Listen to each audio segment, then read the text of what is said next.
postseason success? And is there any sense this season of a different mentality, even in this early going?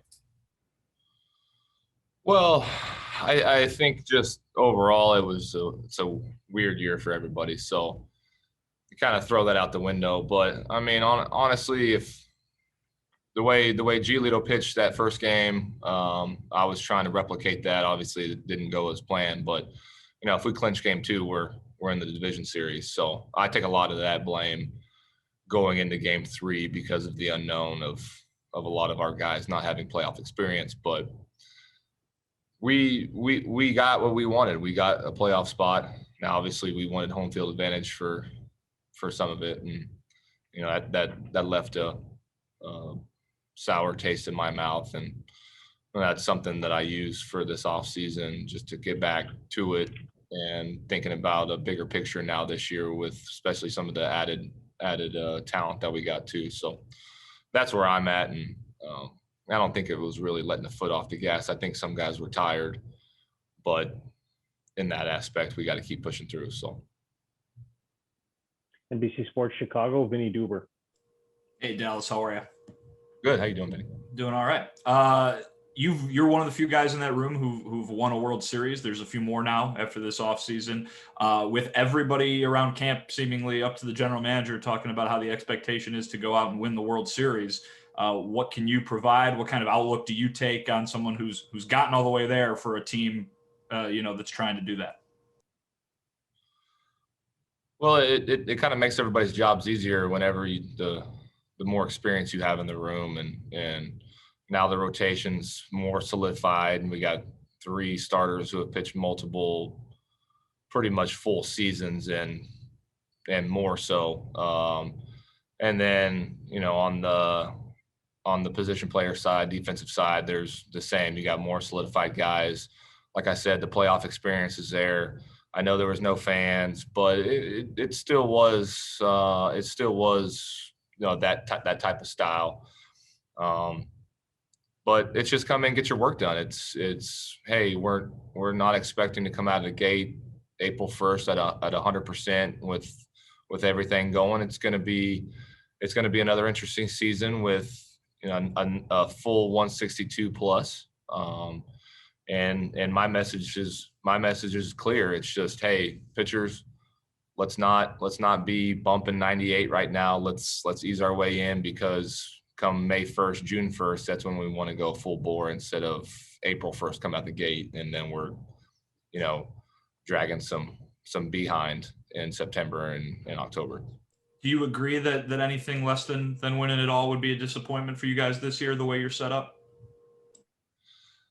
Well, I mean, World Series is always on my mind every year, and no matter what, I thought last year's team had the chance as well. So absolutely, I mean, that's what you play for, the playoffs, and in my case, my last couple playoff starts haven't been up to par for myself. So I also have a lot to prove, and that's my goal, to get back in the playoffs and ultimately the World Series. So absolutely. Chicago Tribune, Lamont Pope. Hey, Dallas, you touched upon it a little bit there, but just what does Lance Lynn bring to the rotation? A lot. I mean, he's a big dude. I call him Tonka Truck. I mean, he's up there with Giolito. He's 6'5", 250.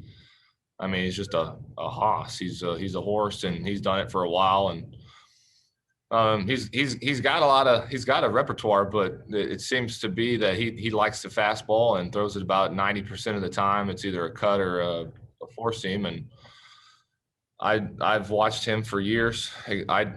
I'm dated back with him all the way to Ole Miss and Arkansas when he was there when I was a freshman. And I mean, he was an All-American, and just being able to watch some of those guys back in college was kind of eye-opening for me. And I knew that was what it was going to take to be a big leaguer. So we go way back, and I'm glad he's on our team now. And I think he's going to be a big boost for Giolito as well. WSCR, Bruce Levine. Go ahead, Bruce.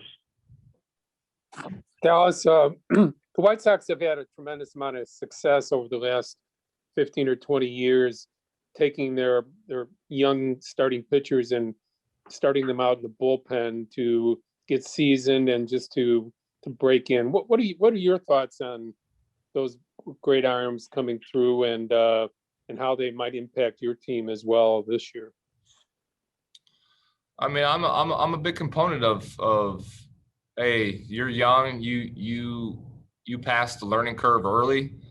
Let's not go full bore on you. Let's ease you in. And I think I know our plan is pretty solid when it comes to the young cats. I mean, we got a ton of guys that have a chance to make a real impact on the big league team. So I don't know what the final outcome is going to look like, but guys like Keuchel, Kopech, Jimmy Lambert, I'm real high on Jimmy Lambert. He's one of my favorites out of the whole group.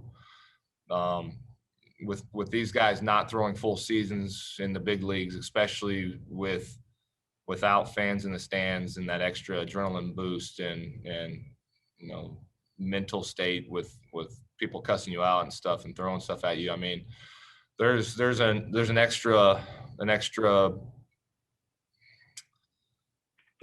something when you get to the big leagues in a full season. So I'm fully on board with easing these guys in, and that's, like I said, that's my message is I know you guys are young. I know you guys want to see the radar gun be lit up when you're in your bullpens and stuff like that. But let's remember September. Let's remember October, because we have enough talent and knowledge in this group that, hey, if I got to take over games for 4 or 5 starts in a row, then I'll do that. Then I'll pass the torch on to Lance or Gio. So,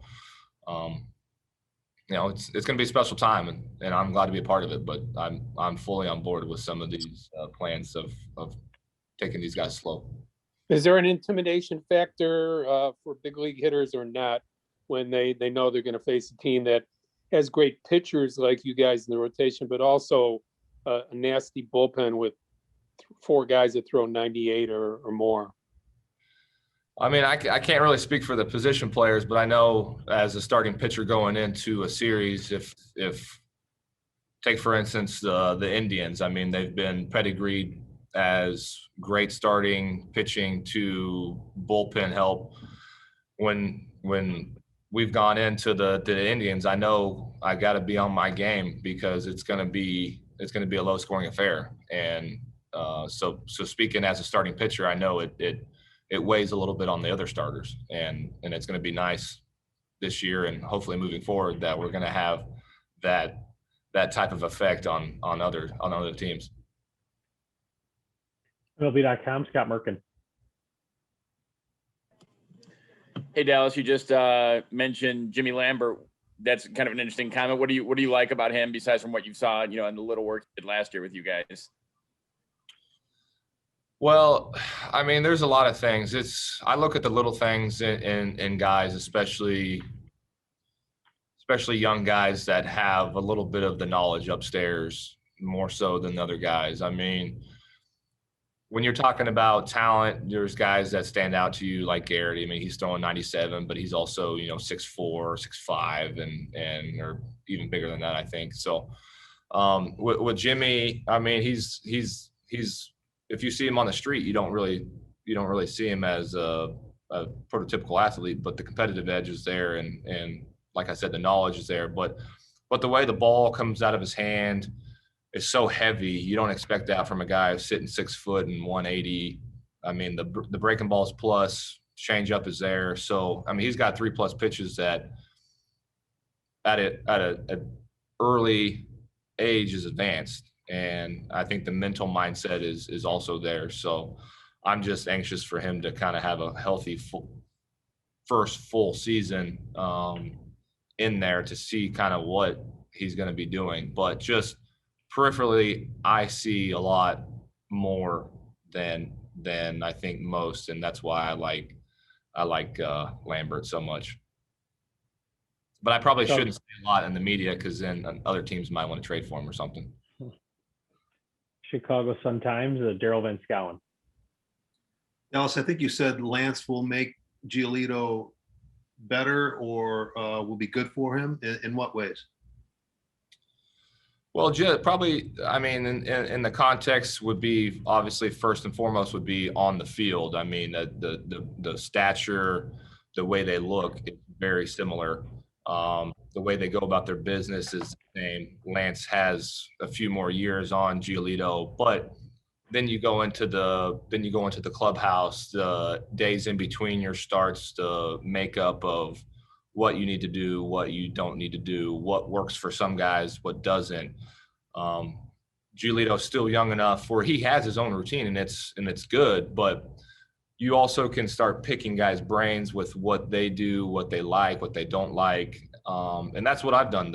This is going to be my 10th big league season, is that I talk to everybody and kind of pick and choose, what I like about their routines and this and that, because the monotonous of a routine, it gets old. So if you can add some stuff, subtract some stuff from what you do, will always keep your mind going and pushing you forward. So that's why I was saying Lance would be good for Giolito, just in the sense of, hey, try this or don't try this, or this works for me and this, and so on and so forth.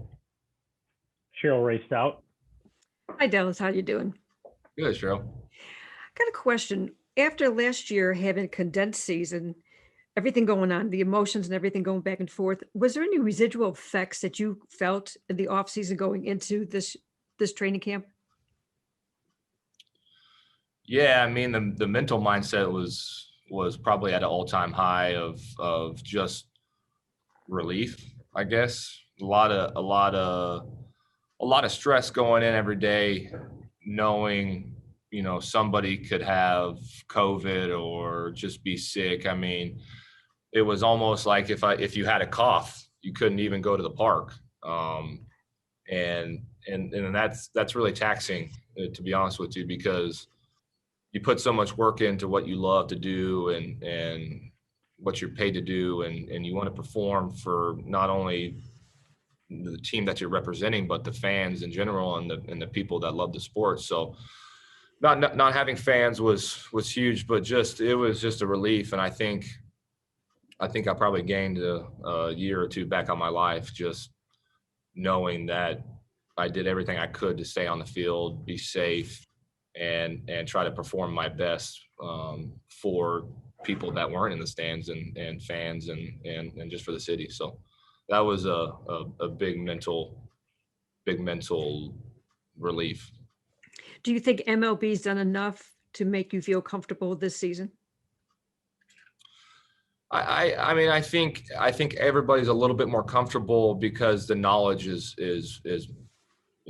probably better. I think guys are more in depth with what's going on and just signs and this and that, and I think everybody's really taking care of themselves maybe a little bit more than what all of us did before. So that's one of the biggest things is I'm probably taking care of myself, for me more so than I have ever done in my life. And I'm hoping that actually pushes me forward to playing a lot more years than I was expecting to play. Thank you. Last couple questions for Dallas. Vinny Duber. Dallas, you brought up wanting guys to be strong come September, come October, when you guys are really trying to do the whole thing there. We don't really know exactly what the plan for Michael Kopech is going to be, but certainly Rick Hahn talked about wanting him strong for October. What sort of addition would a guy with that kind of talent be to, say, the rotation if he were to start in the bullpen and then join the rotation late in the season? What kind of, oomph would he give you guys, down the stretch there? Big. I mean, I just watched his bullpen the other day, and it's kind of just an effortless 97, 98. I mean, and just to have the luxury of a few guys in the upper 90s to the 3-digit area code is unbelievable. So if everything goes right, we have about 7-8 starters, and that's a great thing to worry about. Now, if everything kind of hits the fan and something goes awry, we still have a few extra guys. So that's good for us. And I don't think the White Sox have been in that position for a very long time. So we'll see. I mean, now the last couple of years, I mean, you see how valuable relievers are, the bridge guys who are coming in, who are guys back into the bullpen guys coming in the fifth, sixth inning to get a starter out of a situation or face 1, 2, 3. So I don't really think, in my opinion, there's any difference for Michael this year in the bullpen or starting. I am in my opinion as well. I think that he would be better suited in the bullpen for maybe an inning or two, and then you can kind of vary his innings to match to what you want to give him for a full season. And then obviously, if we're playing 20 games in the playoffs, they're going to have to add those innings, those extra innings on as well. Do you say that because of the idea of limiting innings or counting innings, rather, that's why you think he'd be better suited for the bullpen? They could use him in different areas. Yeah, and like I said, this is only my opinion. I mean, I have no idea what the plan is. I know that our training staff, our medical staff is very, very good. It's one of the best in the league. So I will definitely give them props for what they do. But if you put him as a starter and he only throws a couple innings at a time, you're really taxing the bullpen on that start date. So I would rather see somebody else start if they're going to go 5 or 6 innings, bring Mike in for an inning or two, and then start adding his innings up to where, hey, you got an inning or two at a time. Let's focus on those 2, and then everybody else fills in the last 2 innings or something like that, because we potentially have a couple guys that are going to be going 1 or 2 innings for various days throughout the week. And that to me, that's better suited than having a starter only go a couple innings and then everybody else has to fill in 6, 7 innings. James Fegan. Dallas, you've talked about the approach of a full 162 season that's starting at the normal time. There were some pushes by the league to maybe delay the season or slightly shorten it. What's your kind of comfort level with now that it's going to proceed forward as scheduled and as normal?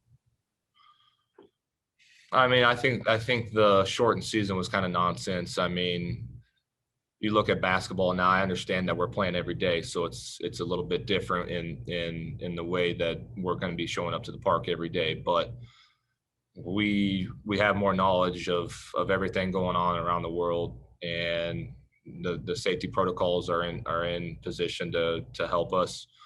But I think as a whole, as a baseball group, we do a really good job with keeping ourselves in a position to play and perform and to be out there. So I mean, I was with the PA on definitely having 162, having a normal season, getting back to the normalcy of people tuning into games, maybe getting some fans out there. But I love full seasons. I mean, full seasons for me are dwindling down, but there's nothing better than a full baseball season, even if you're playing in 34, 35 degree weather, which hopefully it's a little bit warmer in Chicago when we get back after LA and Seattle. If I could ask you one more, how much have you gotten to be able to know Ethan Katz over the offseason? I think when I spoke to him in January, he mentioned he even thought he'd learned from you, given that your experience and kind of the cerebral approach you have to the game. So in talking to him, what have you been able to glean of how you'll be able to work together? I think he's really good. I mean, he's approachable. He cares more about the pitchers in the sense of he wants you to be your best, not only physically but mentally striving to be the best version of yourself. So, I mean, he's got a tough gig because we got a lot of young cats that potentially have a chance to be 1s, 2s, 3s in the rotation, and that's not every organization. But I knew a little bit about him through Giolito, through their time in California, but I had a few buddies on the Giants and the previous stops he was with that kind of filled me in on what he likes to do, what's kind of his take on just pitching philosophy and just different things. But he's so far he's proven to be really good, and we like to be on time. So that's also a nice aspect of his game is making sure we're all on time and ready to go in the bullpen at our bullpen date. Dallas, thanks a lot for your time today. We appreciate it, and we'll talk to you in a couple days. All right, guys.